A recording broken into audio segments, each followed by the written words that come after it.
बच्चों, अस्सलाम वालेकुम एवरीवन। आवाज़ आ रही है आप लोगों को मेरी?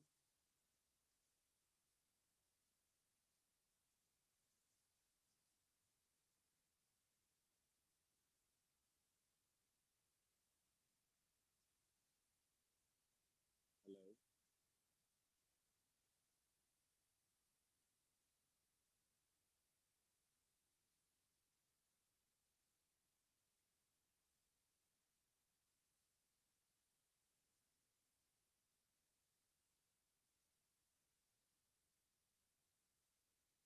आवाज़ आ रही है बच्चों आप लोगों को मेरी?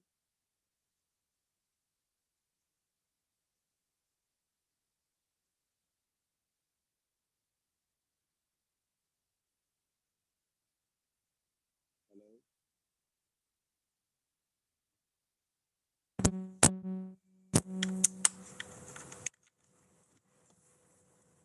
हेलो, अस्सलाम वालेकुम एवरीवन।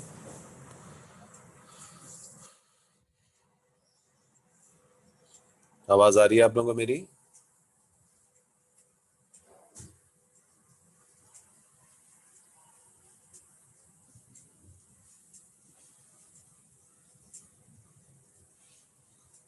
अच्छा जी।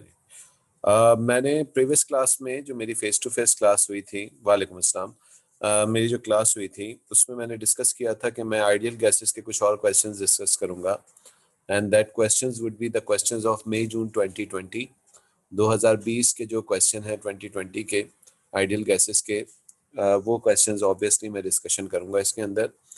So let's do that those questions. Okay. Paper 4-1 और पेपर 4-3 सेम होता है, पेपर 4-2 और 1 ऑब्वियसली जो है वो डिफरेंट होते हैं। So we will be doing about question 4-1 first. पहले हम क्वेश्चन 4-1 को करेंगे, 4-1 के पेपर को, और फिर 4-2 को डिस्कस करेंगे, ठीक है। So let's start. और उसके बाद obviously we will also discuss, time इंशाल्लाह हमारे पास बचेगा तो हम फरवरी मार्च 2020 वाले क्वेश्चंस को भी डिस्कस कर लेंगे, ठीक है जी। So this is actually the paper of May June 2020, paper 4-1। और इसमें जो है हमारे पास आइडियल गैसेस का एक क्वेश्चन हमारे पास एक ये आया था, ठीक है। और उसके बाद सिंपल हार्मोनिक मोशन का क्वेश्चन है। और इस क्वेश्चन में कह रहे हैं state what is meant by internal energy of a system. System की इंटरनल एनर्जी से क्या मुराद होती है? How can you define the internal energy of a system? जी,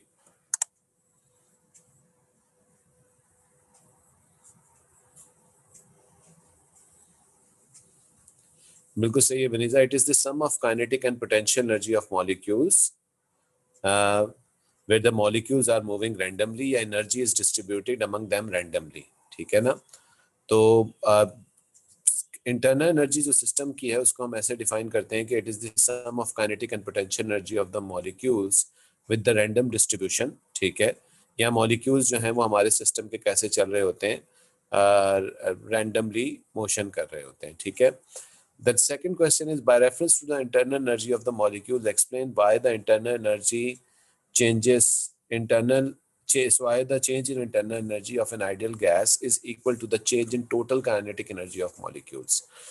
तो by the way intermolecular forces के हिसाब से, इंटरमोलिकुलर फोर्सेस के रेफरेंस से you have to discuss that कि why the internal energy of the ideal gas का जो change होता है इंटरनल एनर्जी का, that is only the change in total kinetic energy. बिल्कुल सही है। नो इंटरमोलिकुलर फोर्स होती है मॉलिक्यूल्स के अंदर, किसी किस्म की कोई इंटरमोलिकुलर फोर्स नहीं होती, इसलिए उसके अंदर किसी किस्म की कोई चेंज इन पोटेंशियल एनर्जी भी नहीं होती, ठीक है ना। चेंज पोटेंशियल एनर्जी मैं पहले भी एक दफ़ा पहले बात काफ़ी दफ़ा बात कर चुका हूँ, इसमें भी बात की है मैंने। पोटेंशियल एनर्जी किसी भी सिस्टम में स्टोर तब होती है जब हम वर्क करते हैं किसी कंजर्वेटिव फोर्स के अगेंस्ट, और सिस्टम में यहाँ पे किसी किस्म का कोई फोर्स, कंजर्वेटिव फोर्स नहीं है, तो इसलिए हम ये कंसिडर करेंगे कि इसकी पोटेंशियल एनर्जी भी क्या है, जीरो है।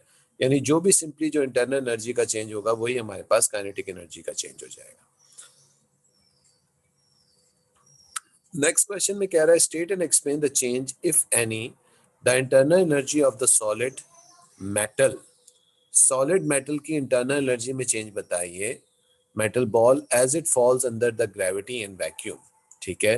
तो अगर एक सॉलिड मेटल बॉल जो है वो एक ऊपर से नीचे गिरे, ठीक है, तो ग्रेविटी के इन्फ्लुएंस में वैक्यूम के अंदर, तो बताइए कि उसकी टोटल इंटरनल एनर्जी के अंदर क्या चेंज आएगा।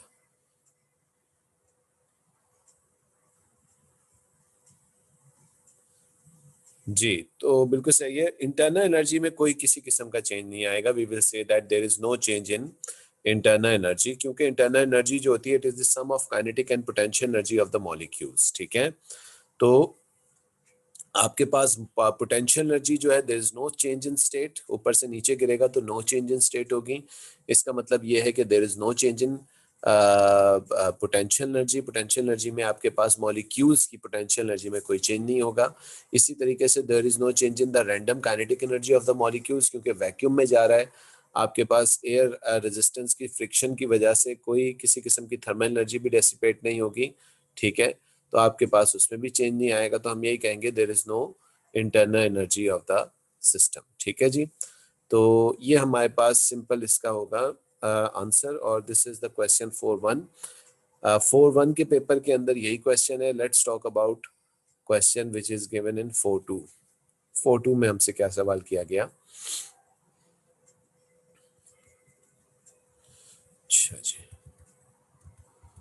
सो this is actually the question in paper 4-2। ठीक है जी, हाँ जी। अब सवाल में क्या कह रहा है, अब square box of mass, sorry, a square box of volume V contain n numbers of ideal gas and molecules of ideal gas।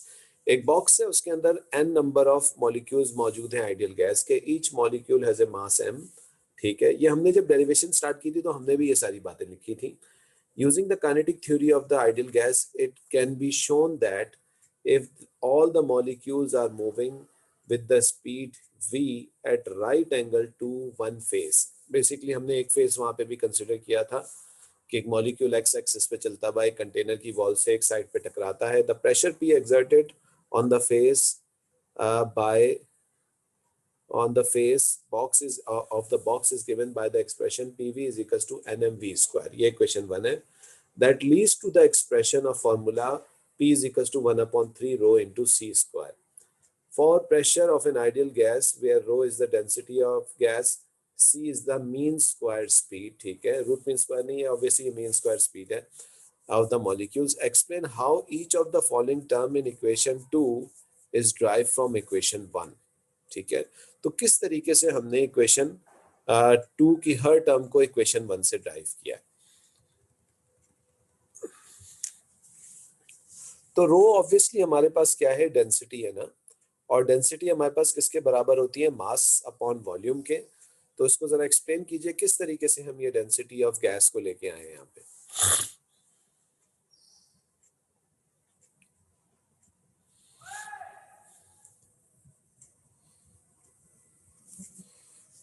बिल्कुल सही है।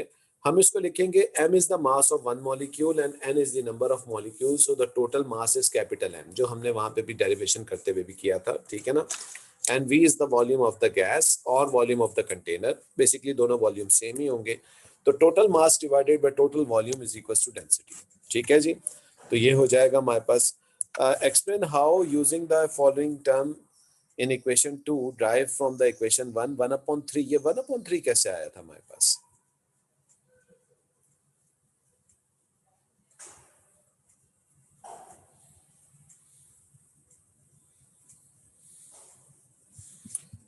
जी बिल्कुल सही है। मॉलिक्यूल्स ऑल 3 डायमेंशन में चलते हैं, एक्स वाई जेड डायमेंशन में चलते हैं। ठीक है, तो टोटल प्रेशर जो है वो 3 टाइम्स है, या इसको इस तरीके से भी हम कह सकते हैं, the molecule is having x y and speed in x y z dimension, so the pressure by each molecule is 1/3 in one dimension. एक डायमेंशन में उसका प्रेशर 1/3 हो जाएगा, तो ऑल 3 डायमेंशन में उसका प्रेशर पी हो जाएगा। या आप ये भी कह सकते हो, दूसरे तरीका एक एक्सप्लेन करने का इसका ये भी है कि molecules are moving in all 3 dimension and pressure in all 3 dimension is same, so the total pressure is equals to 3p। उससे भी आप इसको ड्राइव कर सकते हो। दोनों वेज हैं जिसके थ्रू आप इसको कंसिडर कर सकते हो। ठीक है जी, इसके बाद नेक्स्ट पार्ट में आखिर में क्या कह रहा है वो, सी स्क्वायर। ये कैसे आया था जी, सी स्क्वायर मीन स्क्वायर स्पीड कैसे आई थी।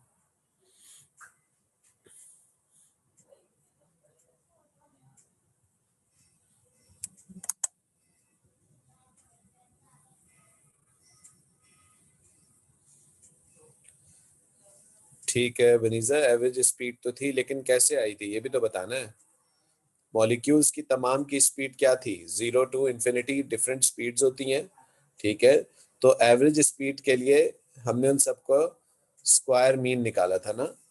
तो स्क्वायर मीन जो है वो किसके बराबर है, रूट, अगर हम ना ले रूट के बगैर बात करें तो स्क्वायर मीन जो होगा that will be this value c square, ठीक है ना। क्लियर हो रहा है ये?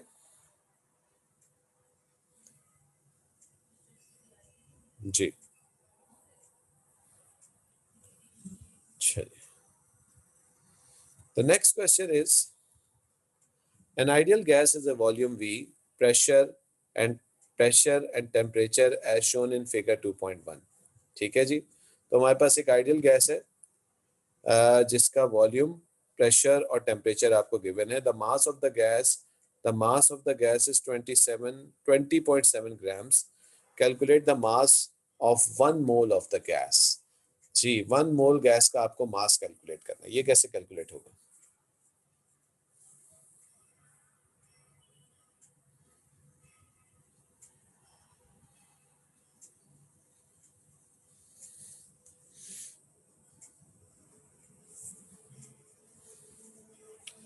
PV is equal to NRT, बिल्कुल सही है।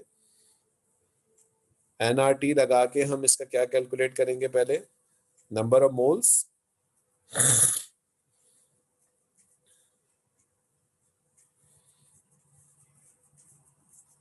जी, पहले नंबर ऑफ मोल्स आएंगे और फिर नंबर ऑफ मोल्स से हम टोटल मास को डिवाइड कर देंगे तो हमें 1 मोल का मास मिल जाएगा, ठीक है ना।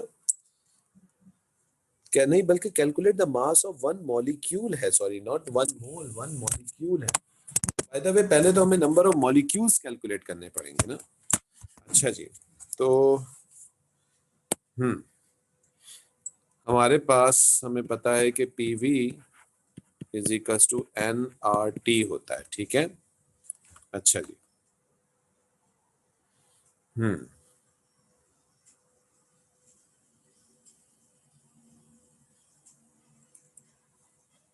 और अगर मैं आपसे कहूं कि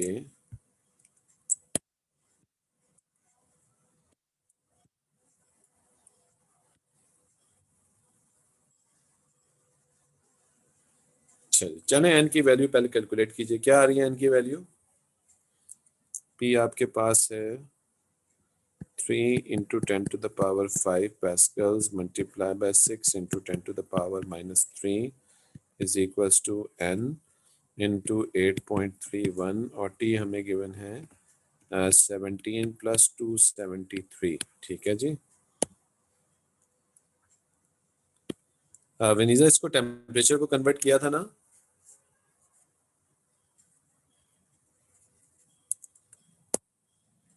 ठीक है, तो हमारे पास R की वैल्यू क्या आ रही है, हमारे पास 0.74 ग्राम्स हमारे पास, ये हमारे पास इसके नंबर ऑफ मोल्स हैं, ठीक है जी। Sorry, this is not grams, this is number of moles, this is n, ठीक है जी। अच्छा जी, तो अब हम लोग नंबर ऑफ मॉलिक्यूल्स निकाल लेते हैं कि कितने नंबर ऑफ मॉलिक्यूल्स हैं इस गैस के। तो नंबर ऑफ मॉलिक्यूल्स n किसके बराबर हो जाएगा हमारे पास, n into Na, where n is equals to 0.74 multiplied by 6.02 into 10⁻23, ठीक है जी। तो ये क्या वैल्यू आ रही है,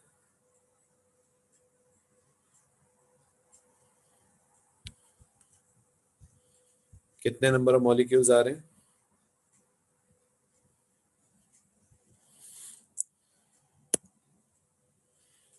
अच्छा जी, तो ये आ रहे हैं 4.45 इंटू 10⁻23 मॉलिक्यूल्स आ रहे हैं, ठीक है जी। और एक मॉलिक्यूल का अब हमें मास निकालना है, तो हम क्या करेंगे, 20.7 डिवाइडेड बाय 4.45 इंटू 10⁻23, ठीक है। ये ग्राम में आएगा, अगर किलोग्राम में मांगा है तो हम कन्वर्ट कर लेंगे, नहीं ग्राम में ही मांगा हुआ है उसने।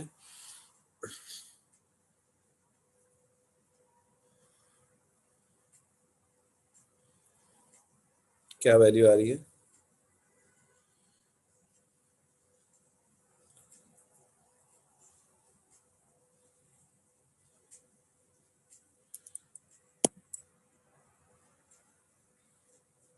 ठीक है, so that is 4.65 m is equals to 4.65 into 10 to the power minus 23 grams. ठीक है जी, इसको नोट कर लीजिए। कोई क्वेश्चन किसी ने यहाँ पे पूछना है तो पूछ लीजिए। अब्बान, अबू बकर, अलीजा, अरहम, सिनान, फातिमा, तैयब, जैनब, ताहा, सारिम, फरवा, कोई सवाल पूछना है किसी ने?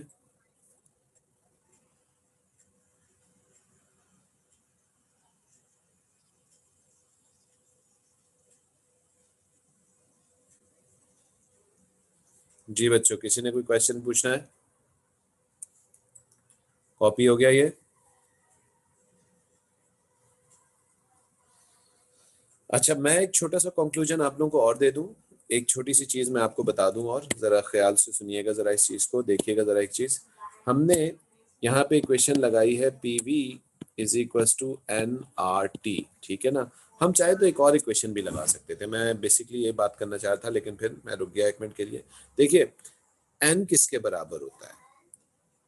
एन बराबर होता है एन इंटू एन ए के बराबर होता है ना? तो नंबर ऑफ मोल्स किसके बराबर हो जाएंगे? एन अपॉन एन ए के। सही है, number of molecules divided by Avogadro number. अच्छा, इस एन की वैल्यू को अगर मैं इस इक्वेशन में लगा दूं तो ये हो जाएगी PV is equal to N R T upon N A. ठीक है जी।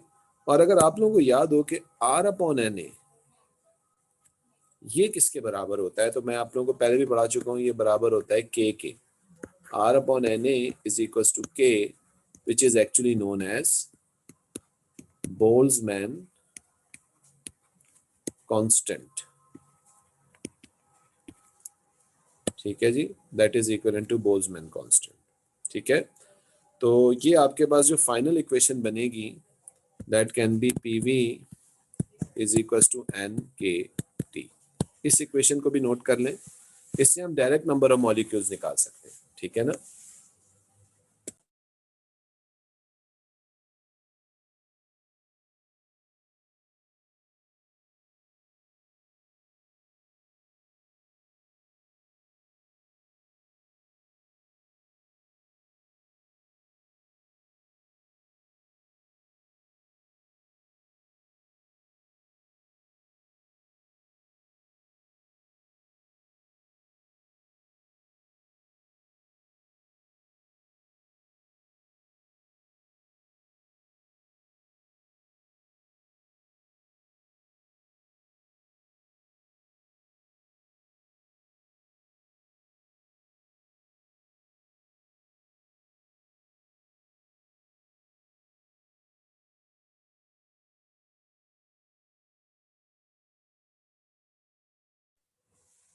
जी, कॉपी हो गया ये?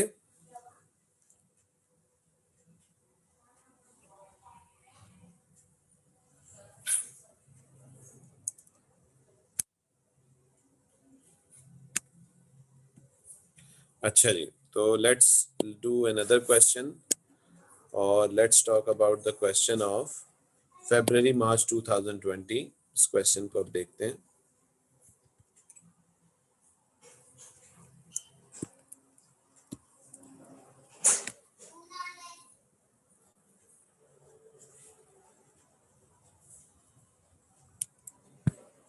जी, so this is the question of February March 2020 के लिए ये सवाल है। The question is, a large container of volume 85 meter cube is filled with 110 kg of ideal gas. The pressure of the gas is 1 into 10 to the power 5 pascals and temperature is T. The mass of 1 mole of gas is 32 grams. तो आपके पास एक मोल जो हमारी ideal gas है उसके 1 मोल का मास 32 grams है। Show that the temperature of the gas is approximately 300 Kelvin's. जी, तो हमें ये शो करना है कि हमारी गैस का जो टेम्परेचर है वो अप्रोक्सीमेटली 300 केल्विन्स है। ये क्वेश्चन कैसे होगा जनाब?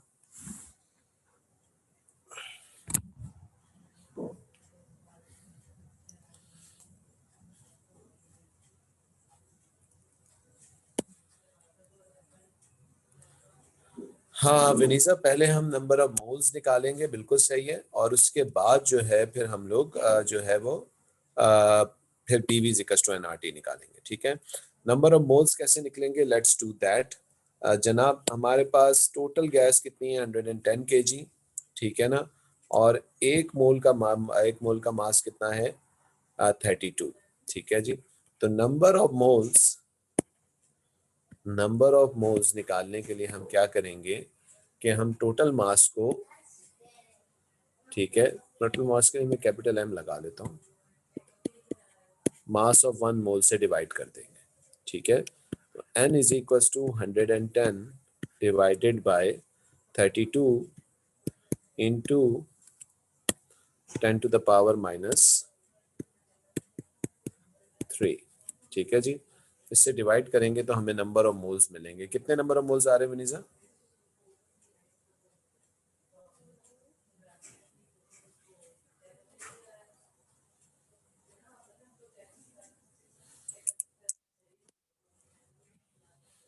इसको राउंड ऑफ कर लेते, n इज इक्वल टू, जी यूसुफ बिल्कुल सही है, दैट इज 3। यूसुफ ये 343.7 आ रही है, 3400? बेटा ये जरा कंफर्म कीजिएगा आप लोग।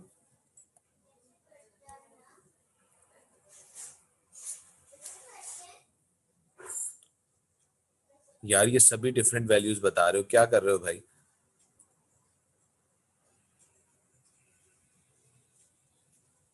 अच्छा जी, जैनब भी कह रही हैं 3-4। यार 0.5 क्या कर रहे हो भाई? अच्छा भाई, मैं खुद चेक कर लेता हूँ, 1 मिनट यार। 110 डिवाइडेड बाय 32, दिस इज 3.43। इसको मल्टीप्लाई बाय 1000 कर देते हैं। भाई करेक्ट आंसर है 3437.5 है। क्या कर रहे हैं आप लोग? 3437.5 ये आंसर है भाई, क्या पता नहीं गलती कर रहे हो।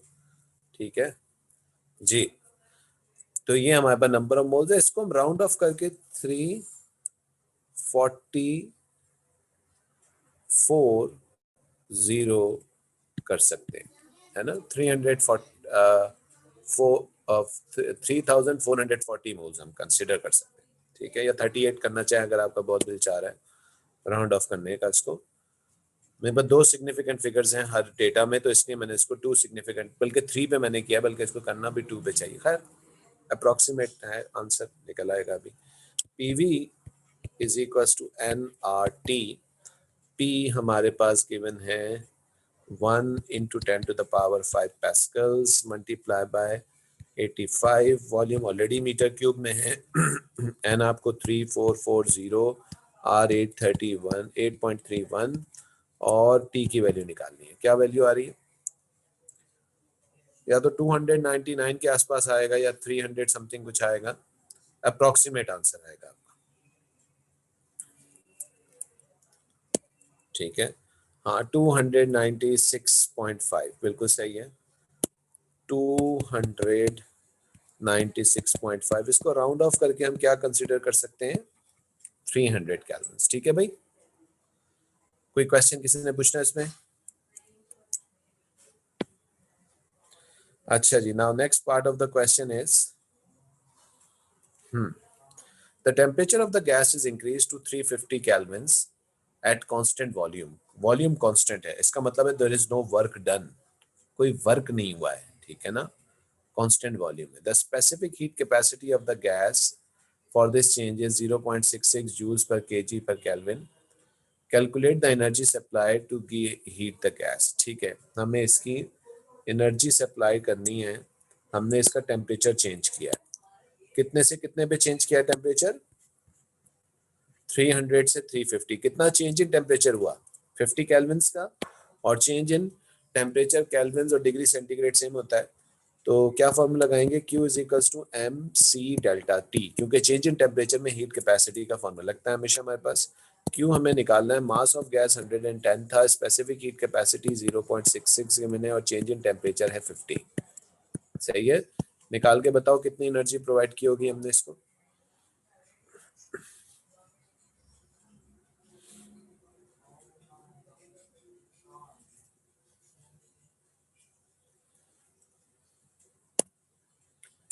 uh, 3630 3630 बेटा जरा सारे कंफर्म कर दीजिए इस आंसर को। 3630 आ रहा है सर। वर्क सिर्फ जब होता है जब वॉल्यूम में चेंज हो। यस बताइए, बिल्कुल सही है, वॉल्यूम में चेंज नहीं होगा, वर्क नहीं होगा। मैं ख्याल है इसके बारे में कुछ ना कुछ सवाल तय वो करेगा जरूर, क्योंकि उसने ऐसी फालतू में यह बात बोली नहीं होगी, कुछ ना कुछ बात जरूर होगी नीचे। ठीक है, लेट्स सी। ठीक है ना, ऐसे फालतू में नहीं बोलता एग्जामिनर कुछ चीजों। ठीक है, देखते हैं इसको भी आगे। अच्छा जी, explain how the movement of the gas molecules causes the pressure on the container। Molecules की मोशन किस तरीके से कंटेनर में प्रेशर कॉज करती है, इसका आंसर जैनब देगी मुझे। जैनब ने सवाल पूछा भी था मुझसे क्लास में। जी Zainab. Minija A to Z explain करना है आपने।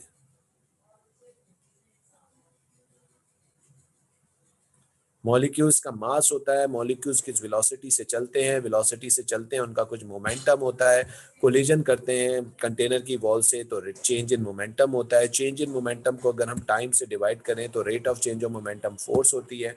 किसी भी कंटेनर की किसी साइड के ऊपर ये फोर्स लगती है यूनिट एरिया से, जिसकी वजह से एक साइड के ऊपर कंटेनर के क्या बनता है, प्रेशर लगता है। भाई पूरी प्रॉपर कहानी बतानी है, जैसे मैंने आपको ये डेरिवेशन करवाते हुए बहुत सारी कहानियां लिखवाई थी मैंने, याद होगा आप लोगों को।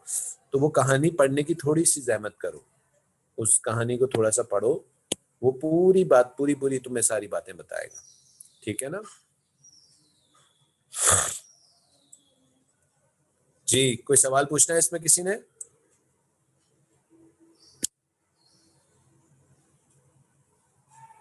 रुको मैं इसकी मार्किंग स्कीम भी दिखा दूं तुम लोगों को, मार्किंग स्कीम में वो कैसे बात करेगा इसके बारे में। थियोरेटिकल क्वेश्चन में बहुत चांसेस होते हैं तुम लोगों के मार्क्स कटने के। ठीक है ना, तो थियोरेटिकल क्वेश्चंस को बड़े ध्यान से और सलीके से करना। ठीक है ना, रुको मैं इसकी मार्किंग स्कीम भी दिखाता हूँ, ये देखो।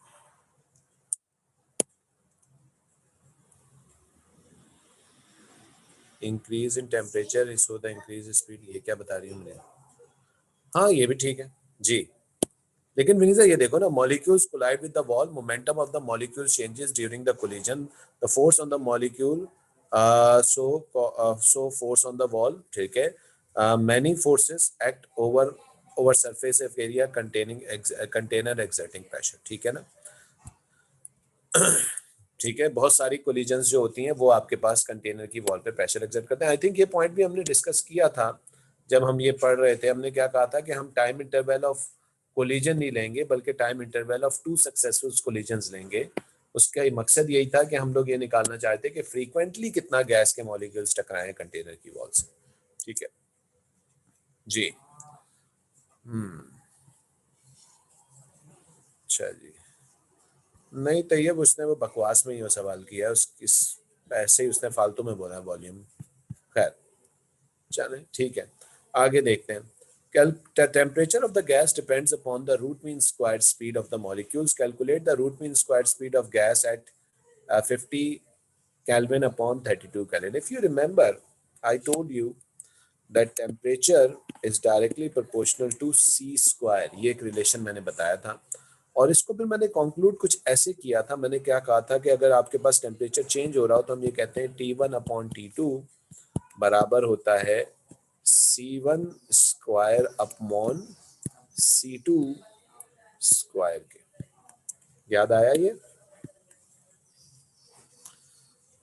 तो RMS, this is actually the ratio they required. ये रेशियो उसको चाहिए। किस स्पीड पे चाहिए? RMS स्पीड पे। दैट इज एक्चुअली सिंपली अच्छा, उसने बेसिकली RMS स्पीड का रेशियो बोला, RMS स्क्वायर का नहीं बोला। तो फिर हमें स्क्वायर को कैंसिल करने के लिए इस पे क्या लगाना पड़ेगा? यहाँ पे अंडर रूट लगाना पड़ेगा, ठीक है ना। ये जरा सा देख लेना, ख्याल कर लेना इस चीज का।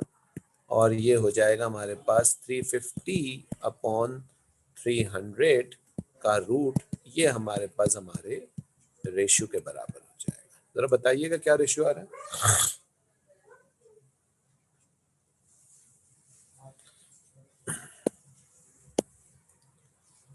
1.081, ठीक है। दैट इज सिंपली 1.08/1, ठीक है। कोई मुझे ये बता सकता है कि इस रेशियो का मतलब क्या है? What is meant by this ratio? कोई एक्सप्लेन कर सकता है इस रेशियो को?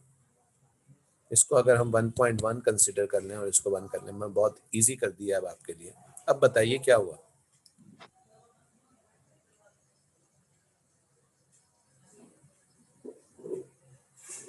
जी,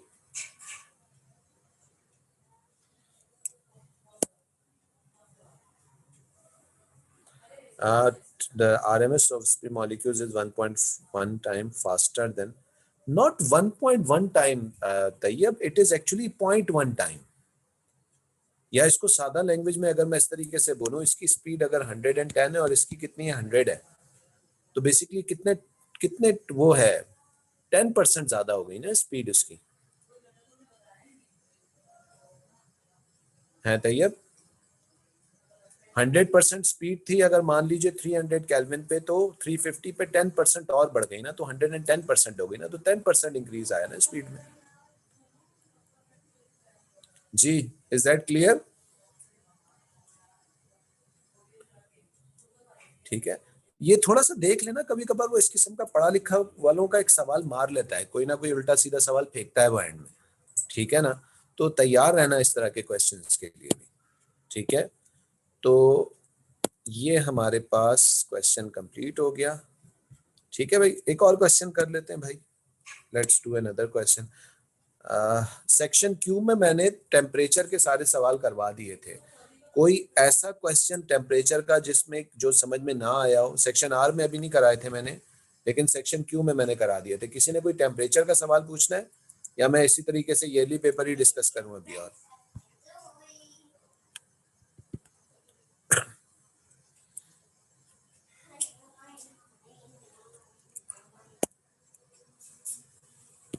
ओके, चलो मैं अभी 2019 का पेपर अब डिस्कस कर रहा हूँ। अक्टूबर नंबर के पेपर भी आ गए हैं, 2020 अक्टूबर नंबर के, ठीक है। वो इंशाल्लाह मैं अब मौका मिलेगा तो मैं आप लोगों को जरूर डिस्कस करूंगा वो वाले क्वेश्चन भी, ठीक है ना। अच्छा जी, घिसा पिटा सवाल है यार। आई थिंक ये सवाल कर चुके हैं हम लोग, नहीं किया हम लोगों ने? ये सवाल किया हम लोगों ने?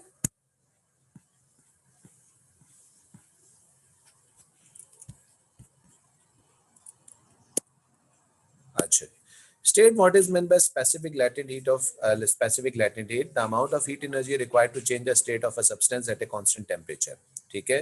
किसी भी सब्सटेंस की स्टेट को चेंज करने के लिए कांस्टेंट टेम्परेचर पे जो हीट चाहिए होती है उसको स्पेसिफिक लैटेंट हीट कहते हैं। फ्यूजन वेपराइजेशन की बात ही नहीं हुई है। A student determine the specific heat of vaporization of a liquid using apparatus illustrated in figure। Specific latent heat of vaporization एक स्टूडेंट निकाल रहा है। The heater is switched on when the liquid is boiling at a constant rate। The balance reading is noted at 2 minutes interval। यानी जब liquid constant rate पे boil हो रहा है, कांस्टेंट रेट पे मास चेंज हो रहा है, तो हमने हर 2 मिनट के इंटरवल के बाद उसके मास को नोट करना शुरू किया। After 10 minutes the current of the heater is reduce. हमने करंट को रिड्यूस कर दिया and the balance reading is taken for further 12 minutes, ठीक है। 10 मिनट तक हम 2-2 मिनट तक रीडिंग लेते गए। उसके बाद फिर हमने क्या किया, उसकी थोड़ी सी करंट की वैल्यू को कम किया, यानी हीटर की पावर को कम किया, और उसके बाद हम मजीद 12 मिनट तक ये रीडिंग्स को लेते रहे, ठीक है जी। सवाल क्या कर रहा है? कह रहा है जी the reading of the ammeter and the voltmeter is given in the expression 3.2 for the time t0 to 10। शुरू के 10 मिनट तक हमने करंट कितना दिया? 1.2 और 230 वोल्ट्स हमने प्रोवाइड किए थे, जिस मतलब इस पावर से हमने इसको हीट किया था। उसके बाद 12 मिनट था, लेकिन उसने 10 मिनट अप कर दिया है। उसके अगले 10 मिनट तक हमने 1 एम्पियर का करंट दिया, 190 वोल्ट्स दिए, और इससे हमने इसको हीट अप किया। ठीक है, एक बात याद रखना, तुम लोगों से एएस में उसने एक्सपेक्टेड ग्रेड तुम लोगों को दी है, और क्योंकि तुम लोगों की एएस की नॉलेज टेस्ट नहीं हुई है इतनी ज्यादा, तो वो यकीनन इस किस्म के सवाल जरूर ब्लेंड करेगा जिसमें ज्यादातर कॉन्सेप्ट एएस के भी पूछे जाएं। जैसे कि यहाँ एक एएस का पावर का कॉन्सेप्ट आ रहा है, P इज टू IV का। तो यहाँ पे बेसिकली पावर निकालने के लिए आप क्या करेंगे, करंट और वोल्टेज को मल्टीप्लाई करेंगे तो पावर आ जाएगी। ठीक है, इस तरह के छोटे छोटे कॉन्सेप्ट वो पूछेगा जरूर एएस के। The variation with time of the balance reading is shown in figure 3.3। ठीक है जी, इस तरीके से आपके पास बैलेंस रीडिंग वो विद रिस्पेक्ट टू टाइम जो है वो शो कर रहा है। For time t0 to t10, mass of the liquid evaporate is 56 gram. Use figure 3.3, determine the mass of the liquid evaporated in 12 minutes to time of 22 minutes. ठीक है, तो शुरू के 10 मिनट तक, सुन रहे हैं बात, शुरू के 10 मिनट तक कितना मास इवेपोरेट हुआ 0 से 10 तक, 56 ग्राम्स का। उसने कहा है कि इस फिगर को इस्तेमाल करके 12 मिनट से लेके 22 मिनट तक, यानी लास्ट 10 मिनट्स में कितना मास इवेपोरेट हुआ है वो निकालिए। ठीक है जी, तो लास्ट 10 मिनट्स में कितना मास इवेपोरेट हुआ है 12 से 22। ठीक है जी, लेट्स सी दैट। तो दिस इज 12 पे मास कितना है, ये वैल्यू जरा ध्यान से देखने वाली है। ठीक है जी, और 22। ठीक है, अच्छा जी, दिस इज 21, दिस इज, अच्छा भाई, ये 10 बॉक्सेस जो हैं वो हमारे पास 2 के बराबर है, 4 के, सॉरी। तो एक बॉक्स कितने के बराबर हो जाएगा, 0.4 के बराबर हो जाएगा। 20.4, 20.8, ठीक है, 21.2, 21.6, और ये हो गया आपके पास 24, ये आ गया। ठीक है, और इस वक्त ये मास है। बताइएगा जरा क्या वैल्यूज हैं ये। 85, 86, 87, 85 नहीं, 85, 90, 20 जो है वो 10 बॉक्सेस के बराबर है, तो एक जो है वो 2 के बराबर हो जाएगा ना। हाँ, तो ये हो जाएगा 82, 84, 86, 88, 90, 92। जी बनेजा पहला वाला 392 है, और दूसरा वाला है 22, 24, 424, 424 माइनस 392। क्या आंसर आ रहा है वनीजा?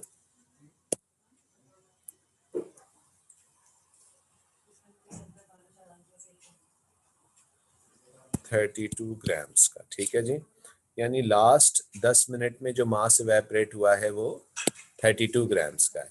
ठीक है ना, विच is actually less than the in the initial one, because क्योंकि उसने जो है वो हीटर की हीटिंग पावर को कम कर दिया। Explain why, although the power of the heater is changed, the rate of loss of thermal energy to the surrounding may be assumed to be constant। हाँ भाई, ये सवाल मैं पहले डिस्कस कर चुका हूँ ऐसा, कि rate of heat loss to the surrounding क्यों ऑलमोस्ट इक्वली कंसिडर किया जाएगा।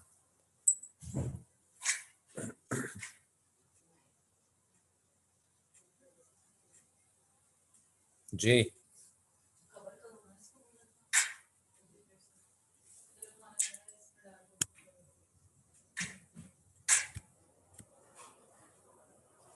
क्या आंसर होगा इसका भाई? ये पॉइंट मैं पहले डिस्कस कर चुका हूं आप लोगों के साथ, अगर किसी को याद हो।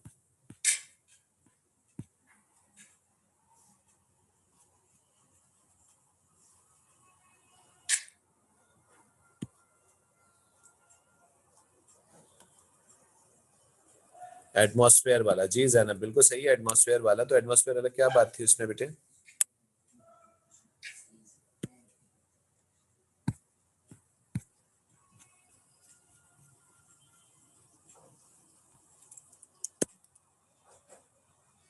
Both become equal. अच्छा जी, थोड़ा सा बेहतर तरीके से एक्सप्लेन करो।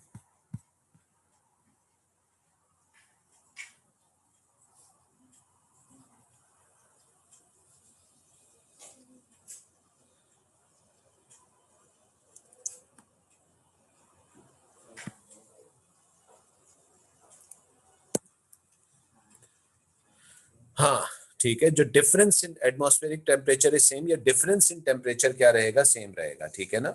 बॉइलिंग होती है 100 डिग्री सेंटीग्रेड के ऊपर, एटमॉस्फेयर का टेम्परेचर भी ऑलमोस्ट सेम ही रहेगा, तो because the difference in temperature will remain same, है ना, सही है ना।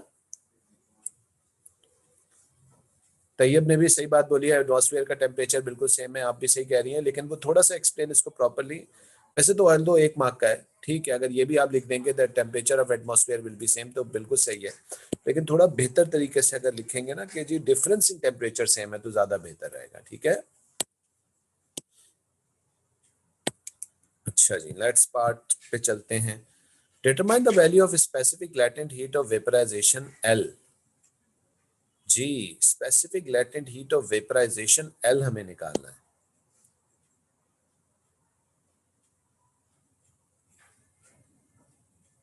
डिफरेंस इन टेम्परेचर सेम रहेगा, हाँ डिफरेंस इन टेम्परेचर सेम रहेगा या जीरो रहेगा, बात सही है ना जैनब। बात एक है ना, हाई पावर पे हीटर चला रही हो तब भी 100 डिग्री पे बॉयल होगा, और एटमॉस्फेयर मान लो 32 पे है, तो डिफरेंस आपके पास होगा। लो ऊपर हीटर चला रही हो तब भी पानी बॉयल होगा था उसके ऊपर 1000 के उसके 100 पे ही होगा, और एटमॉस्फेयर 32 पे, तो डिफरेंस दोनों में सेम रहेगा ना, या दो पावर्स में डिफरेंस इन टेम्परेचर जीरो होगा, वो बात मैं समझ गया तुम कहना क्या चाह रही हो। जी, the determine the value of specific latent heat of vaporisation L। Liquid की specific latent heat of vaporization आपको निकालनी है, ये कैसे निकलेगी। और by the way heat loss in the surrounding हुआ है, ये ख्याल रखिएगा, तो हम क्या तरीका करते थे जब heat loss in the surrounding होता था, क्या हम एक ही पावर को लेके काम करेंगे या 2 डिफरेंट पावर्स को लेंगे।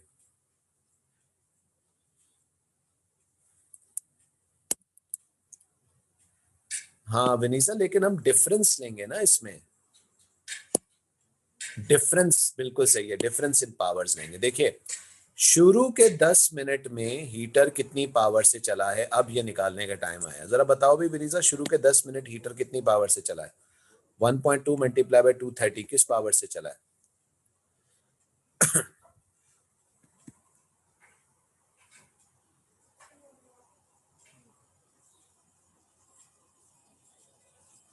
क्या आंसर आ रहा है इसका। 276 वॉट्स। और लास्ट 2 मीटर्स में, लास्ट 10 मिनट्स में जो है वो कितनी पावर से चला है।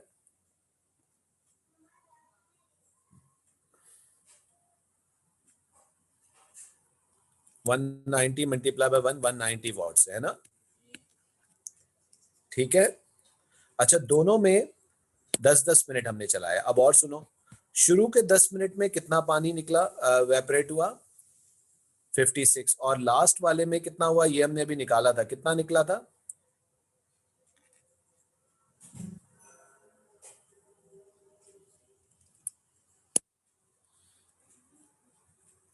ये विनीजा 32 डिफरेंस आ रहा है, या हमने वो, या वो निकला था लास्ट उसमें जो निकला था, 32 की वैल्यू आई थी ना हमारी माइनस करके।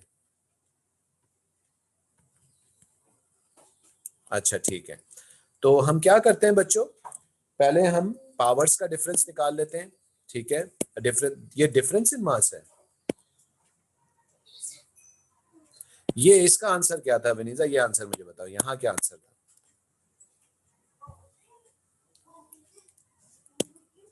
अच्छा 32 था ना, तो फिर इसको माइनस करेंगे ना, डिफरेंस इन मास निकालने के लिए 56 में से 32 को माइनस करेंगे, क्या आंसर आएगा। 24, है ना।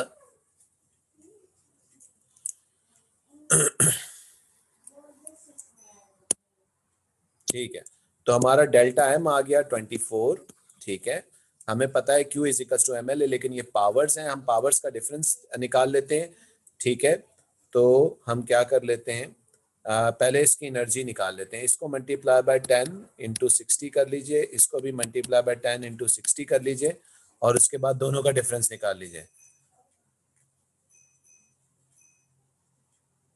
विनीसा, हम लोगों ने याद नहीं ये किया था कि मैंने आप लोगों को ये सवाल पहले भी करा चुका हूँ।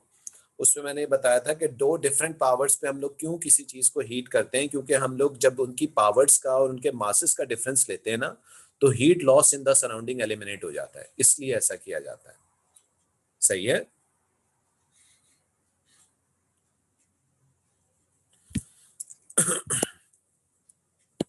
ठीक है, अब ये मुझे बताओ जरा, इसको मल्टीप्लाई इन दोनों वैल्यूज को 276 multiply by 10 into 10 minute into 60, ये कितनी एनर्जी आ रही है, दैट इज Q1, और Q2 भी निकाल के दो, that is 190 into 10 into 60।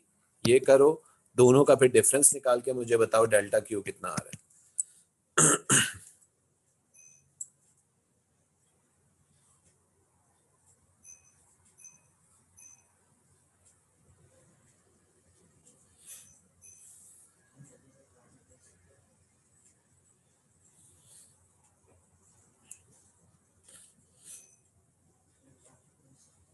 Q1 कितना आ रहा है, Q2 कितना आ रहा है?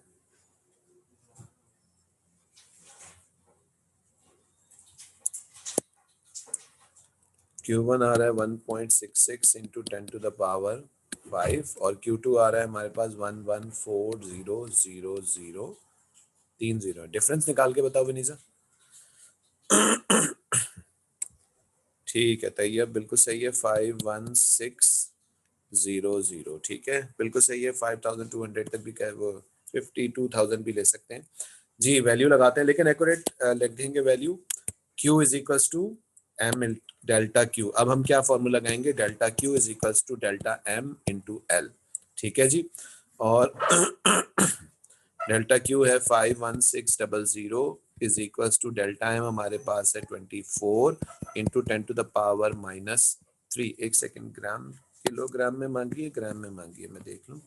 जूल्स पर ग्राम में मांगिए, मत कीजिए कन्वर्ट। इसको जरा मिटा लेते हैं, जूल्स पर ग्राम में ही मांगी हुई है, और मल्टीप्लाई बाय एल की वैल्यू जी। इसको 24 से डिवाइड कर दीजिए, आंसर मिल जाएगा आपको।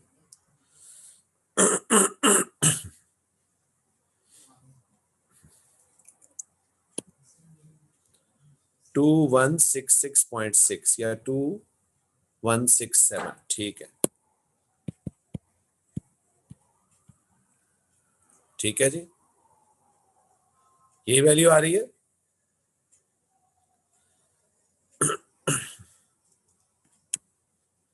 हाँ भाई तैयब, ये वैल्यू आ रही है ना?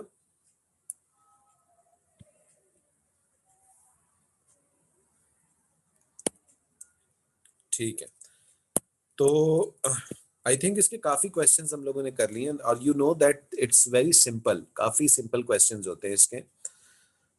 It is quite boosting when you done with question number 1, gravitation के क्वेश्चन से आप निपट लें आराम से, और उसके बाद क्वेश्चन नंबर 2 हीट थर्मल का होता है। It's a very simple question, easily हो जाता है। आप जब इसको करते हो तो यू फील क्वाइट कॉन्फिडेंट, काफ़ी कॉन्फिडेंट आप हो जाते हो कि जी हमने ये सवाल कर लिया है।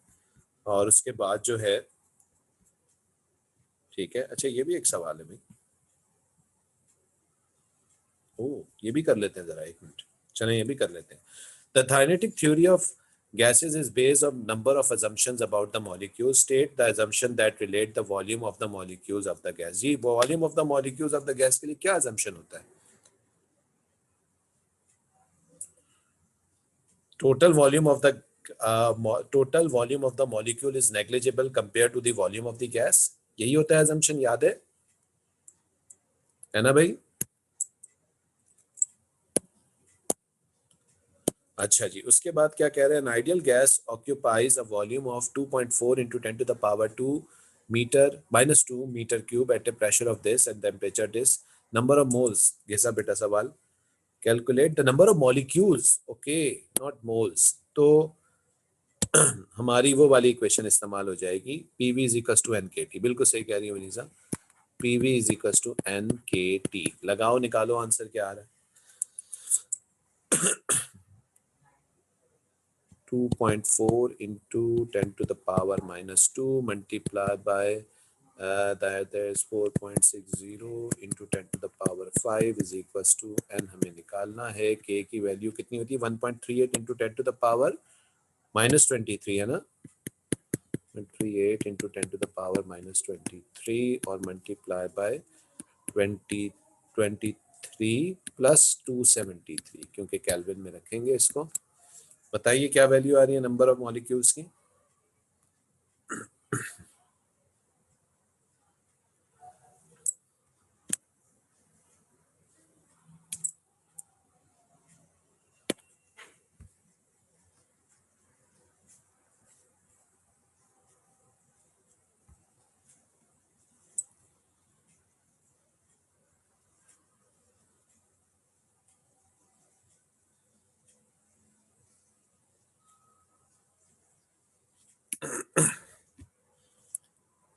अच्छा, 22.7 into 10 to the power 24 जी, ये आपके पास टोटल नंबर ऑफ एटम्स आ गए, ठीक है ना। अब आगे क्या फरमा रहा है ये, जरा ध्यान से देखिएगा। Each molecule has a diameter of 3 into 10 to the power 10 meters। हर एक मॉलिक्यूल का जो डायमीटर है, that actually not diameter, that is the degree of freedom होता है एक्चुअली में इसका, ठीक है ना। चले, कह रहा है वो तो मान लेते हैं, लेकिन ये डिग्री ऑफ फ्रीडम है एक्चुअली में। तो एक मॉलिक्यूल का अप्रोक्सीमेट डायमीटर होता है 3 into 10 to the power minus 10 metre. Estimate the total volume of the gas molecules. Gas molecules का आपको टोटल जो है वो वॉल्यूम कैलकुलेट करना है जी। ये कैसे कैलकुलेट होगा, तो एक मॉलिक्यूल का इतना डायमीटर है, हमने टोटल नंबर ऑफ मॉलिक्यूल्स निकाल ली है, ठीक है ना। और इस चीज को हम यूज करके इजीली इसका वॉल्यूम कैलकुलेट कर सकते हैं ना।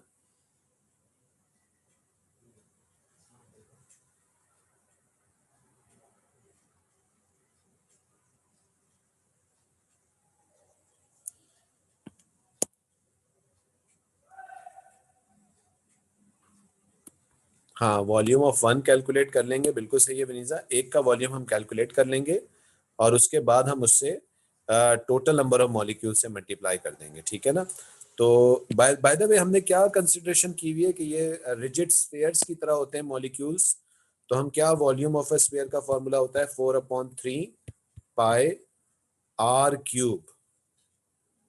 तो that is D square D. अच्छा जी, चलें इसको फिर आर ही निकाल लेते हैं, चलें आर क्यूब, ये हम इसका फॉर्मूला निकाल सकते हैं, ठीक है जी। डायमीटर को भी डिवाइडेड बाय 2 कर लीजिएगा जनाब, तो ये हो जाएगा 1.5 into 10 to the power minus 10। और अब आप इस वैल्यू को लगाइएगा, that is 4/3 pi R cube, ठीक है। आर क्यूब फिर लिखनी है मैंने, आर की वैल्यू लगाते हैं भैया, that is 1.5 into 10 to the power minus 10 और इसका क्यूब, ये एक का वॉल्यूम आएगा,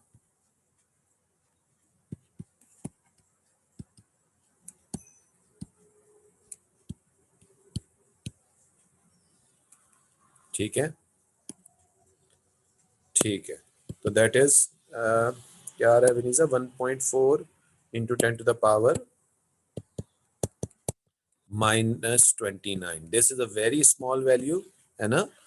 अब ये एक का है, इसको हम क्या करेंगे, अब नंबर ऑफ उससे मल्टीप्लाई कर देंगे, कितने नंबर ऑफ निकले थे, यानी टोटल वॉल्यूम के लिए v of 1 multiply by n करेंगे। तो ये कितना आ रहा है, 3.8 into 10 to the power minus 5, ठीक है जी। That is 3.8 into 10 to the power minus 5, जिसको हम 4 into 10 to the power minus 5 consider कर सकते हैं, ठीक है जी। अच्छा, ये जरा एक बात बताइए मुझे, क्या ये हम assumption सही करते हैं कि volume of the molecule compare to the volume of gas is negligible, ठीक है ना। और by reference to your answer we suggest why the assumption is justify, yes. कितना डिफरेंस आ रहा है, the difference is 10 to the power 10 to the power -24, या 24 का हम डिफरेंस कर लेते हैं अगर गैस के हिसाब से बात करें तो 10 to the power 24 times volume of gas जो है वो मॉलिक्यूल से बड़ा है. This is trillion times. Okay, that's why it is considered negligible. ठीक है भाई, कोई क्वेश्चन पूछना है या बस करें यहाँ पे?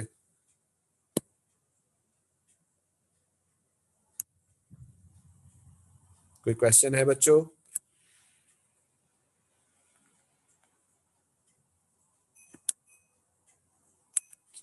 ओके भाई, अल्लाह हाफिज.